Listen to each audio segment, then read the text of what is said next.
Perusahaan bisa mencatat laba miliaran rupiah, tetapi nilai per sahamnya justru turun.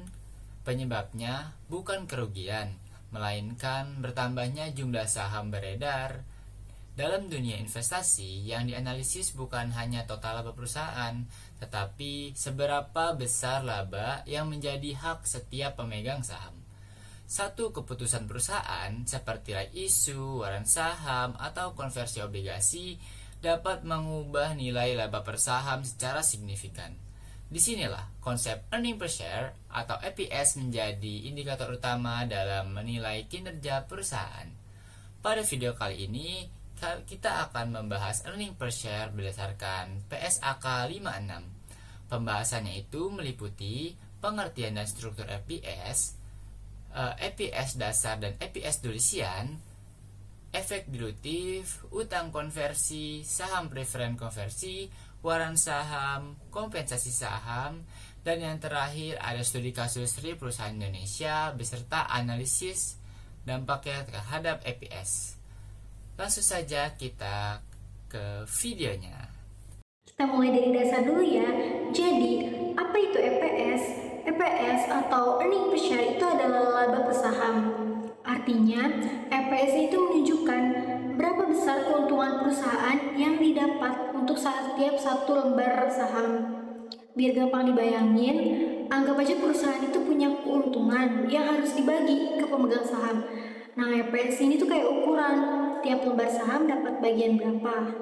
Semakin tinggi EPS, itu biasanya semakin menarik bagi investor karena artinya perusahaan ini tuh mampu menghasilkan laba yang lebih besar per saham. Contoh sederhananya, kalau laba perusahaan 100 juta dan jumlah sahamnya 10 juta lembar, nah berarti tiap saham dapat 10 rupiah. Nah itu dia EPS-nya. Kemudian perlu dipahami juga bahwa EPS ini tuh tidak hanya digunakan untuk melihat keuntungan saja. EPS juga sering digunakan sebagai dasar pengambilan keputusan investasi. Misalnya, investor akan membandingkan EPS dari beberapa perusahaan dalam industri yang sama. Misalnya ada perusahaan A dan B. Nah, si investor itu akan membandingkan kedua perusahaan ini. Setelah membandingkan, mereka bisa menilai perusahaan mana yang lebih mampu menghasilkan laba per saham. Jadi EPS ini tuh tidak berdiri sendiri ya, tetapi menjadi salah satu indikator dalam analisis kinerja perusahaan. Sekarang kita masuk ke strukturnya. EPS itu ada dua jenis utama. Yang pertama, basic EPS. Ini tuh perhitungan yang paling sederhana berdasarkan kondisi saat ini. Rumusnya EPS sama dengan laba bersih dikurang dividen saham preferen dibagi jumlah saham preferen. Nah, yang kedua itu ada diluted EPS. Ini tuh memperhitungkan kemungkinan jumlah saham bertambah di masa depan, misalnya dari opsi saham atau obligasi konversi.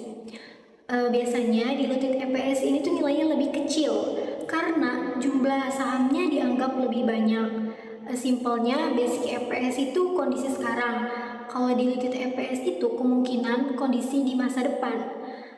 Sekarang muncul pertanyaan, kenapa kita menghitung diluted EPS padahal sudah ada basic EPS? Jawabannya itu adalah karena diluted EPS memberikan gambaran yang lebih hati-hati. Nah, dengan menghitung diluted EPS, perusahaan seolah-olah memperhitungkan kondisi terburuk, yaitu ketika jumlah saham bertambah. Dengan begitu, investor tidak hanya melihat kondisi saat ini, tetapi juga perubahan di masa depan. Nah, selanjutnya, bagaimana cara menghitung EPS? Apakah cara perhitungannya asal-asalan atau ada aturannya? Jawabannya ada. Di Indonesia, EPS itu diatur dalam standar akuntansi, yaitu PSAK 56. Isinya, PSAK 56 ini standar akuntansi yang khusus membahas tentang laba per saham. PSAK 56 ini bertujuan supaya semua perusahaan menyajikan EPS dengan cara yang sama, jadi bisa dibandingkan dengan adil oleh investor. Selain itu, PSAK 56 juga menekankan bahwa informasi EPS harus disajikan secara jelas dan transparan. Artinya, perusahaan tidak hanya menampilkan angka EPS, tetapi juga harus menjelaskan komponen perhitungannya. Hal ini penting agar pengguna laporan keuangan ini tuh dapat memahami bagaimana angka tersebut diperoleh. Nah, dengan demikian, laporan keuangan itu menjadi lebih informatif dan tidak menyesatkan. Nah, di sini tuh ada beberapa poin penting dari PSAK 56.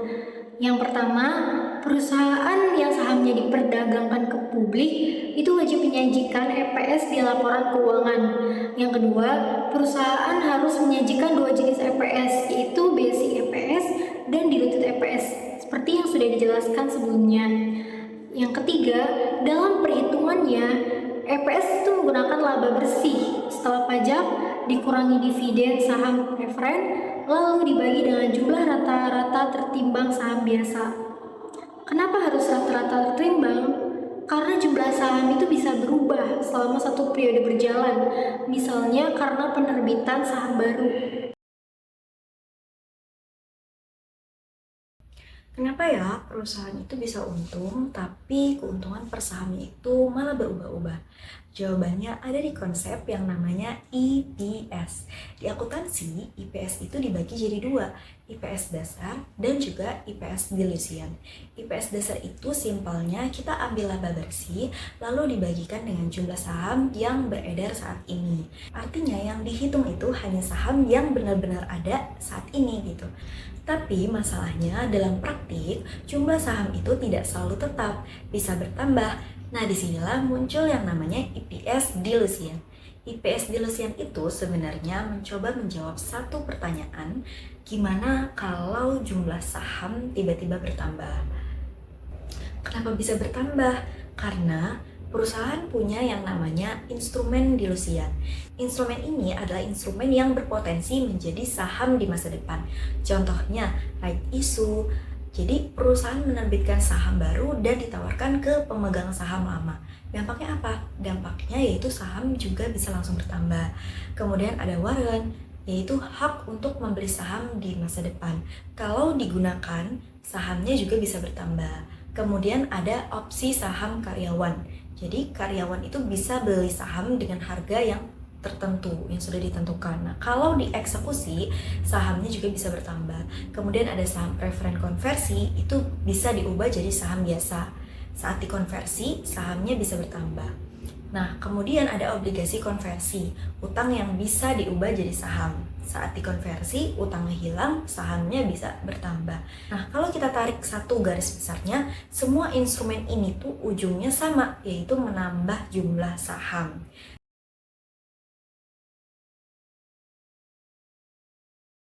Nah, sekarang kita masuk ke inti masalahnya. Kenapa sih ini disebut dengan dilusi? Bayangin nih, laba perusahaan itu seperti kue. Awalnya, kue itu dibagi ke 100 saham. Nah, setiap saham itu dapat bagian yang cukup besar. Tapi sekarang jumlah saham jadi 200. Kuenya tetap sama, tapi yang makan lebih banyak. Akibatnya apa? Tiap bagiannya itu jadi lebih kecil. Nah, dalam bahasa akuntansi, ketika labanya itu tetap dan jumlah sahamnya naik, maka EPS-nya akan turun. Inilah yang disebut dengan efek dilusi. Makanya, dalam analisis keuangan, kita nggak cukup melihat labanya aja, karena laba itu bisa tetap, tapi nilai per saham itu bisa turun. Nah, sekarang kita masuk ke sisi akuntansinya. Sebenarnya apa sih yang menyebabkan jumlah saham itu bertambah? Nah, kita fokus ke dua transaksi utama. Yang pertama, penerbitan saham right issue. Di sini, perusahaan menerbitkan saham baru, kemudian investor membeli saham tersebut, dan perusahaan menerima kas. Jurnalnya sederhana, kas pada modal saham. Artinya, kas itu bertambah, kemudian ekuitasnya juga bertambah, dan jumlah sahamnya bertambah juga. Otomatis itu akan mempengaruhi EPS. Kemudian yang kedua ada konversi utang menjadi saham. Nah, ini sedikit berbeda nih. Perusahaan punya utang, tapi utang itu diubah jadi saham. Jadi tidak ada kas yang masuk, dan jurnalnya itu utang obligasi pada modal saham. Artinya, utang berkurang, ekuitas bertambah, dan jumlah sahamnya juga bertambah. Yang ketiga ada jurnal kompensasi saham.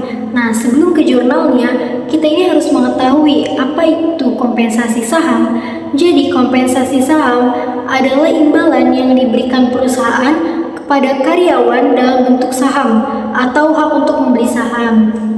Jadi karyawan itu tidak hanya digaji pakai uang, tapi juga dikasih bagian dari perusahaan. Nah, dalam akuntansi, walaupun tidak pakai kas, kompensasi saham tetap dianggap sebagai beban. Jadi harus dicatat dalam jurnal. Perlu dipahami juga bahwa kompensasi saham tidak langsung diberikan begitu saja. Biasanya ada periode tertentu yang disebut periode vesting. Nah, dalam periode ini, karyawan harus memenuhi syarat tertentu sebelum benar-benar mendapatkan hak atas saham tersebut. Selama periode inilah beban kompensasi diakui secara bertahap dalam laporan keuangan. Nah, di sini tuh ada 2 pencatatan jurnalnya. Yang pertama, saat pengakuan beban selama periode vesting. Jurnalnya itu di sisi debit ada beban kompensasi dan di sisi kredit ada tambahan modal di store. Artinya perusahaan ini mengakui biaya, tapi sebagai gantinya menambah ekuitas. Yang kedua, ada jurnal saat saham ini benar-benar diberikan ke karyawan.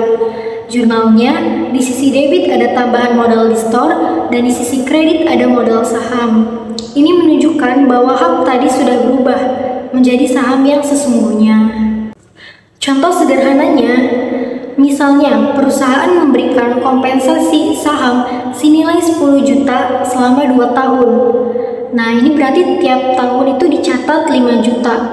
Untuk tahun ke-1 dan ke-2, jurnalnya di sisi debit ada beban kompensasi sebesar 5 juta dan di sisi kredit ada tambahan modal di store sebesar 5 juta. Nah, setelah 2 tahun dan saham diberikan, baru dipindahkan ke modal saham. Jurnalnya di sisi debit ada tambahan modal di store sebesar 10 juta dan di kredit ada modal saham sebesar 10 juta. Yang penting diingat, kompensasi saham ini bisa menambah jumlah saham yang beredar sehingga bisa mempengaruhi dilutik EPS. Nah, kalau diperhatikan, dari transaksi tersebut itu berbeda secara bentuknya, tapi hasil akhirnya itu sama, yaitu jumlah sahamnya jadi meningkat.